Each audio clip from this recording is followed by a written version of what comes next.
movie begins with our protagonist, Charlie Heller, who is seen working on restoring an antique plane. Shortly after, his wife, Sarah, appears and asks him to make her a cup of coffee as she's about to leave. He agrees, and we learn that Sarah is flying to London for a 5-day business trip. She invites Charlie to join her, but he refuses due to work commitments, assuring her that he will come along next time. After Sarah departs, Charlie heads off to work and soon arrives at the CIA headquarters, where he works as a cryptographer. As he makes his way to his office, we see the CIA's advanced security systems, including cutting-edge surveillance cameras that can detect the items employees are carrying. Once in his office, Charlie establishes contact with Inquilin, an anonymous source who has been providing valuable intelligence for the past 5 years. Charlie has no idea who this person is, but he suspects they're a middle-aged man living in Istanbul, which Inquilin quickly dismisses. Inquilin then sends over some classified material, but instructs Charlie to only open it when he's completely alone. While trying to decrypt the file, Charlie receives a call from Sarah, who tells him she has arrived in London. She tries to continue the conversation, but Charlie is focused on his work and ends the call. After some time, Charlie finally manages to decrypt the information sent by Inquilin. It turns out to be several classified files exposing that his boss, Alex Moore, has been disguising politically motivated drone strikes as terrorist bombings. Charlie is deeply disturbed by the revelation and confides in a colleague, admitting that he accessed files he wasn't supposed to and discovered something disturbing. However, his colleague warns him to stay quiet, cautioning that someone might be listening. Upon returning home, Charlie tries to call his wife, but she doesn't answer. The next morning, when he arrives at the office, he finds Moore snooping around his workspace, which immediately puts him on edge. Moore then informs him there's news and leads him to the office of CIA Director Samantha. Samantha makes a shocking revelation that a terrorist attack has occurred at a London hotel. To Charlie's horror, it turns out Sarah had been staying at that very hotel and was assassinated amidst the chaos. Upon hearing the news, Charlie is left stunned and refuses to accept that his wife is truly gone. But when Samantha shows him footage of Sarah being subdued by the terrorists, it feels as if his entire world comes crashing down. In the following days, Charlie is consumed by grief and spends all his time mourning and pretending to hold it together. However, after some time, he decides he's had enough and begins investigating the attack and those responsible. He then meets with Moore and a CIA supervisor, Caleb, to share his findings and uncovers the identities of the 4 terrorists involved: Mishka Blažić, Elish, Gretchen Frank, and Horst Schiller, the leader and the one who shot Sarah. During their attempted escape from the hotel, the terrorists were cornered by London police, which led them to start taking hostages. Surveillance footage further reveals that Sarah had stepped in to defend another woman, which led to her death. Through his investigation, Charlie has managed to trace Gretchen Frank to Paris and recommends that they should immediately capture her. Upon hearing this, Moore and Caleb show no signs of surprise. As it turns out, they were already aware of these killers. Moore explains that the terrorist network has nothing to do with Sarah personally, but rather with matters of US sovereignty and national security. They insist on acting cautiously and promise Charlie that justice will be served for Sarah. However, when Charlie expresses distrust in them, they begin to doubt his mental stability as a result of his wife's death and arrange for him to see a psychiatrist. However, Charlie refuses to stay idle, and days later, he confronts Moore and Caleb once again. This time, he admits that he's aware of the bombings they orchestrated in various parts of the world that claimed the lives of countless innocent people. Moore accuses him of lying, but Charlie stands his ground and threatens to expose the truth to the CIA director or even the media. He warns them that he has a dead man's switch in place,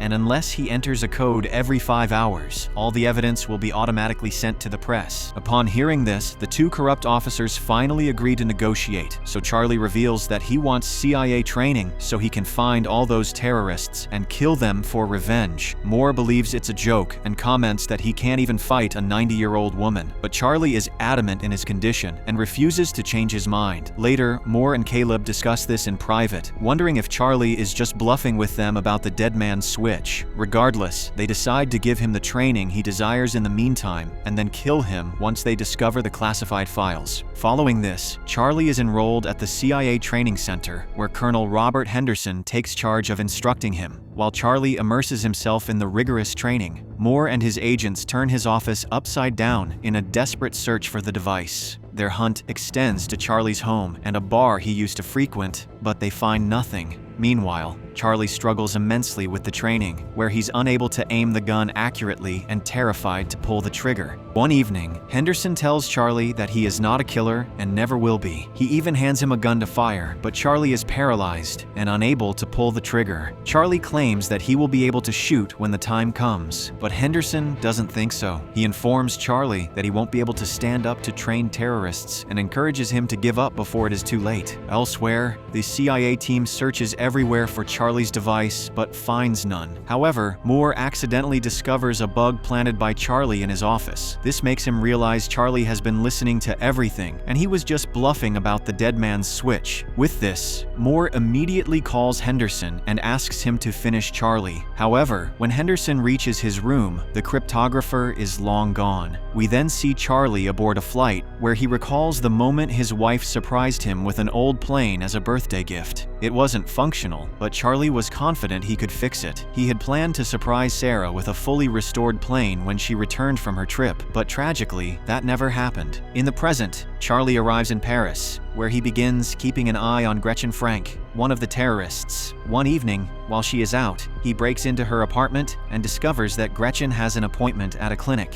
He also finds a gun, which he decides to take for himself. Not long after, Gretchen unexpectedly returns, so Charlie hides on the stairs above and prepares to shoot the woman. However, when the time comes, he becomes paralyzed and unable to pull the trigger. The next day, a more determined Charlie sneaks into the clinic where Gretchen has arrived for a checkup. While the doctors briefly leave the room, Charlie enters and locks Gretchen inside a hyperbaric chamber filled with pollen. She begins having trouble breathing and demands to know what he wants, so Charlie asks her for the whereabouts of their leader, Horst Schiller. She claims not to know, but he doesn't believe her. Gretchen eventually tries to say something, but the pollen begins to suffocate her, so Charlie releases her from the chamber. However, as soon as she's free, Gretchen fights with Charlie and manages to run away from the clinic. She reaches the street where Charlie raises his gun to shoot her, but before he can fire, an incoming vehicle suddenly slams into Gretchen, leading to her instant death. This stuns Charlie, and he stealthily grabs her phone and flees before anyone notices. Following this, Charlie heads to Marseille, where he plans to stay low for a while. In the meantime, the CIA also finds out about Gretchen's death, and Samantha questions Moore, pressing him to reveal if he knows anything. He insists his agents aren't involved and claims it was probably Gretchen's own people who killed her, but Samantha remains suspicious of him. Returning to Charlie, he is haunted by memories of his late wife, so he heads to a nightclub to relax. There, he ends up indulging in drugs and alcohol, which causes him to hallucinate. However, things take a bizarre turn when he notices Henderson among the crowd. The scared Charlie immediately rushes to the bathroom, but can't find any escape route. With no other option, he returns to the bar and sits down with Henderson. Surprisingly, Henderson seems calm and tells Charlie that he tracked him using Gretchen's phone, warning him he shouldn't make such careless mistakes. He then urges Charlie to leave everything behind and go home, insisting it's not too late. But Charlie refuses, saying he has no one left to return to. Just then, he pulls out his phone to reveal a timer, and in a shocking turn of events, a bomb explodes in the bathroom. The blast causes chaos in the club, which Charlie takes advantage of to escape from Henderson. Following this, Charlie contacts his anonymous ally, Inquilin, and asks if the person is really in Istanbul because he needs help.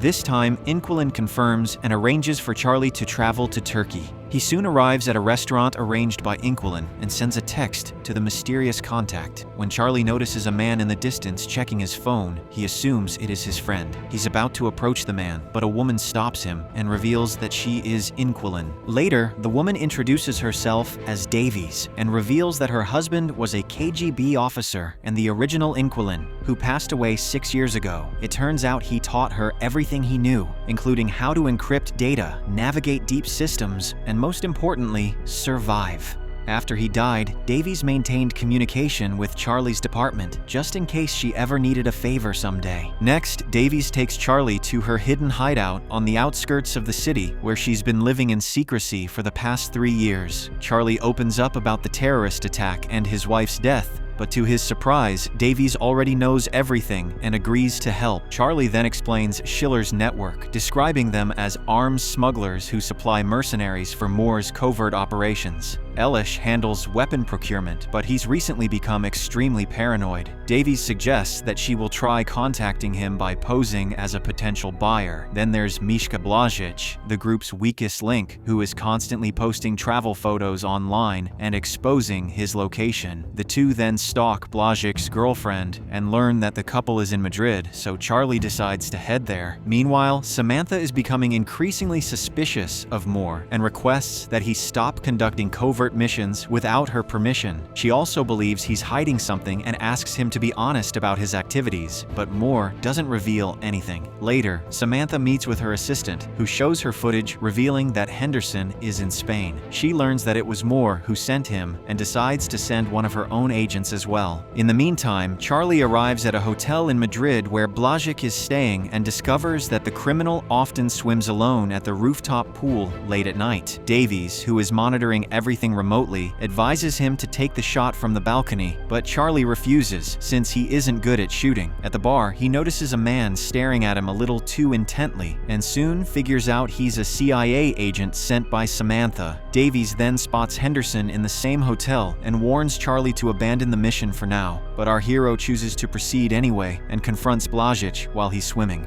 Charlie then asks him about Schiller's whereabouts, but Blažič thinks it's some kind of joke and refuses to answer. Charlie then reveals who he is and tells him that he has rigged the pool with a device to decompress the glass, causing it to shatter if he turns it on. This frightens Blažič, who claims he has no idea about Schiller, who has disappeared recently. Frustrated, Charlie activates the device, and the pool begins to crack apart, plunging Blažič to his death and causing mass panic among the guests below. Following this, Charlie begins to run away while Henderson and another agent are also in pursuit. Davies, who has hacked into hotel cameras, guides Charlie on which route to take to avoid them. At one point, Henderson clashes with the other agent and the two start fighting. The other agent is fatally shot, while Henderson is also badly injured. Charlie notices everything and, although tempted to help Henderson, he ends up fleeing from there to escape the capture. The next day, Caleb and his agents review the hotel footage and spot an earpiece in Charlie's ear, revealing he's been communicating with someone. They examine Charlie's encrypted chat and discover he's been in contact with someone named Inquiline. After further investigation, they find out that the man known as Inquiline is actually dead, leading them to conclude that his wife must now be operating in his place. Days later, while Charlie and Davies are lying together to comfort one another, they are startled by noises outside. They check the cameras and are shocked to see a group of agents approaching the door. The two immediately format the computers and begin escaping through the back door. When they reach the highway, they believe they have lost their pursuers, but a hail of bullets strikes their car. Charlie manages to get lucky and survive, but unfortunately, Davies is brutally shot. After finally escaping from the agents, Charlie arrives at a parking lot where he's devastated to discover that Davies has died. He gently bids her farewell and spends the next few days tormented by memories of Sarah and Davies' deaths. Then, one day, he receives a message from Elish on Inquilin's phone, revealing that she had been posing as a buyer to obtain weapons. Following this, Charlie heads to Romania to meet him, and when Elish arrives at the designated spot, he finds a phone and a box waiting for him. The phone rings, and Elish answers to learn that money for the weapons has been left inside the box. But when Elish opens it, he's shocked to find explosives instead. Charlie then appears and warns that if Elish moves or tries to close the box, the bomb will detonate. He introduces himself as the husband of the woman who was shot in London and promises to deactivate the bomb if Elish reveals Schiller's location. At first, Elish denies knowing anything, but under pressure, he eventually confesses that Schiller is operating from a ship in the Baltic Sea. He also hands over his phone, which holds the contact details of Schiller's men. After getting the information he wanted, Charlie takes the phone and turns to walk away without disabling the bomb as he had promised. A few tense seconds pass before the box finally detonates, killing Elish instantly in a fiery explosion.